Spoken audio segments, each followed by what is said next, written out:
Laugh tracks. My brothers and sisters and I had this babysitter named Veronica when we were kids, and I was in love with her. I was in love with Veronica. She would babysit us on Saturday nights. And in my head, when I was a little kid, I thought that Veronica was like 25, 30 years old. I was just talking to my mom the other week. I found out that when I was 10, Veronica was 13. So why was she in charge? All she could do was dial the telephone a little better than I could. 13 when I'm 10, that's just like hiring a slightly bigger child. That would be like if you're going out of town for the week and you paid a horse to watch your dog. Like, all right, here is the number where we'll be, and here's where we keep the dog food, and you're a horse.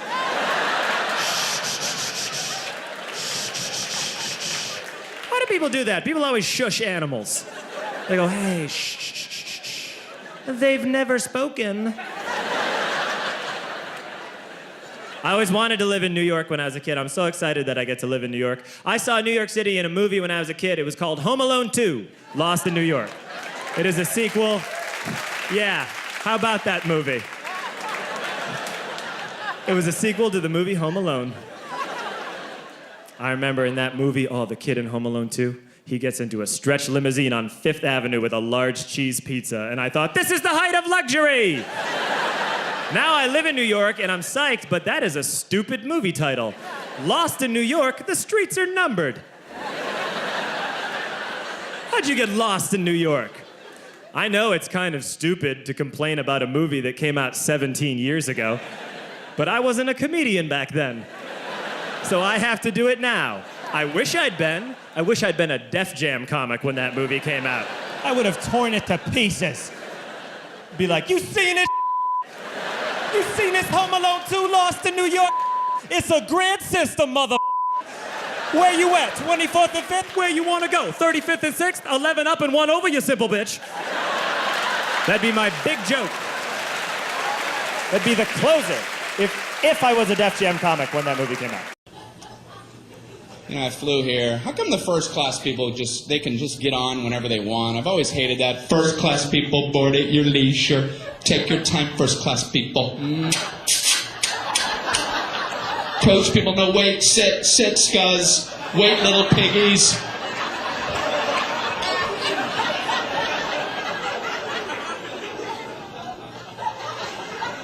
So when you do get on, the first class people, they're already sitting there. They're all sprawled out in their big thrones. Bring me the head of a pig.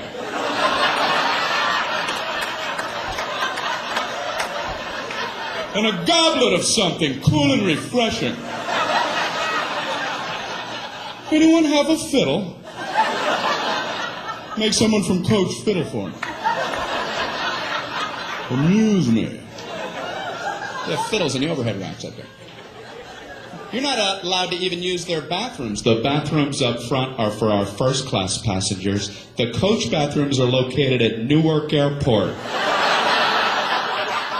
Concourse C. Concourse C, ladies and gentlemen. So when you do board, the first class people, they're sitting there. A lot of them are working as you're boarding. They have computers out and calculators. They're looking up at you like, hey, we're making money right now. Right now we're making money. Go, get in the back. Close that curtain. I don't want to see it. Even in my peripheral. Snap it shut. What's the matter with us? They got to cover us up with a tarp. And you go in the back, everybody has coloring books on. Hey, come here, where was you? Where was you at? You're in the middle, and there's 9 of us, and you're in the middle, and we have all the armrests, so you gotta sit like this. You gotta figure out a way to eat your snack while your elbows are touching. You gotta learn how to twist your little plastic utensil.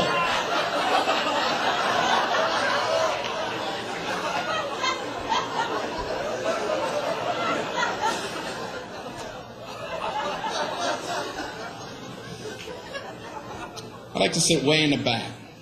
Except for one thing, all the good meals run out, you know. You're poking your head out from row 199. The flight attendants are this big.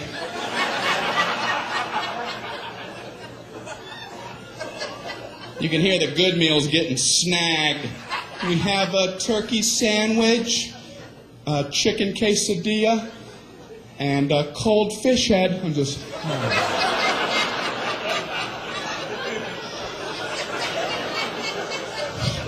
I wonder what I'm gonna get.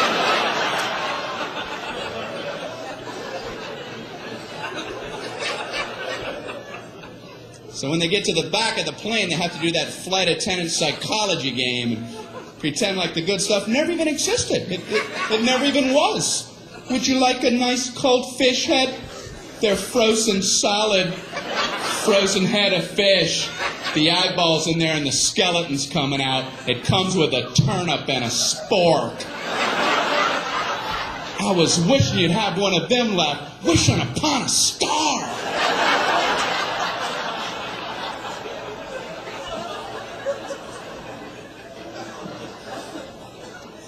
But I admire flight attendants, man. I really do.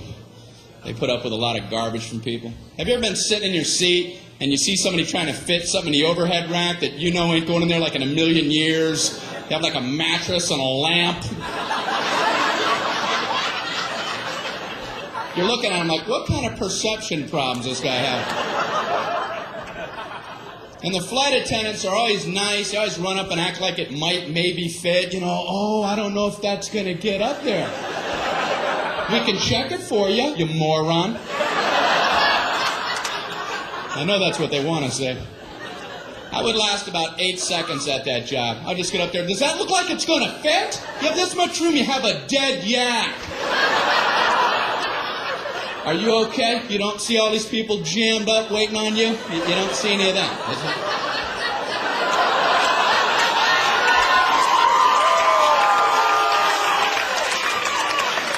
Oh, this is your world. It's all about you.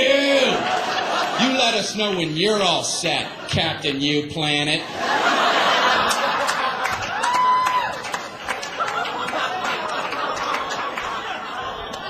And I feel bad for the gate agents because they try to get the boarding process to run smoothly, but no one will listen to them. Don't blame them. They try, they get on the intercom. Ladies and gentlemen, we're about to begin boarding. If we could ask for your cooperation, would you all please remain seated until your row has been called? Everyone, please remain seated. Everyone, please back away from the gate. Please back away from the gate. Somehow, by the time that comes out the speakers, it must sound like, everybody up and rush the door. Everyone, immediately try to squish your fat butt simultaneously in the small gate door area. Hurry. Push and shove, everyone. Push and shove. Do whatever you have to get on board. This is the last helicopter out of Vietnam.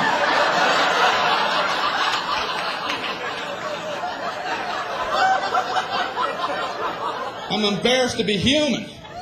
I want to get on! You're gonna get on. I want to get on before everybody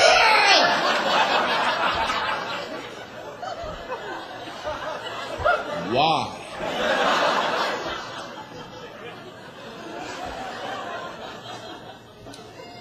Human beings, man. I'm sure you've been at airports with the moving sidewalks. Right? You know the whole stand right, walk left concept? Well, for some people, unlearnable.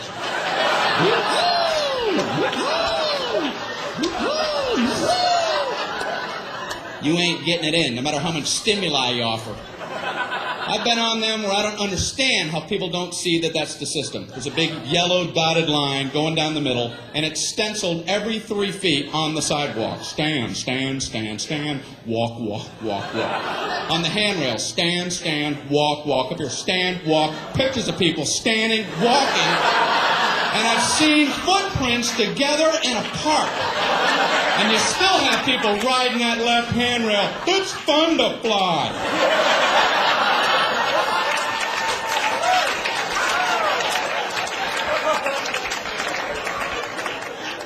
Watch them close, because they're the ones at the end of the moving sidewalk. Something changed. effing shit.